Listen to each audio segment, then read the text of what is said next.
شہداد کوٹ میں گیس کی غیر اعلانیہ لوڈ شیڈنگ اور پائپ لائنوں سے پانی نہ نکالنے جانے کے خلاف شہری سراپا احتجاج بن کر سڑکوں پر نکل آئے۔ گیس انتظامیہ کے خلاف شدید نعرے بازی۔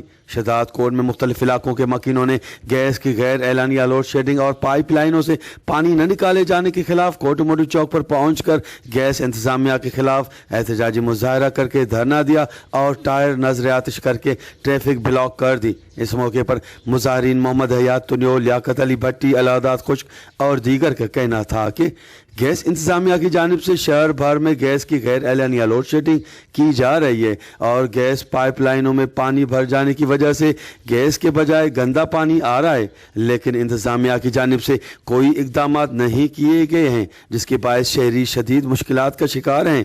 ان کا کہنا تھا کہ ایس ڈی او کو جب بھی شکایت کرنے جاتے ہیں تو وہ الٹا نازیبا زبان استعمال کرتا ہے۔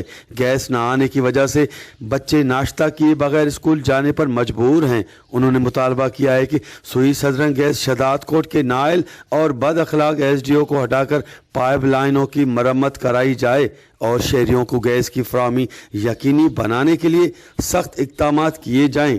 کیمرہ ٹیم کے ساتھ غلام علی براوی، وش ٹی وی، شہداد کوٹ۔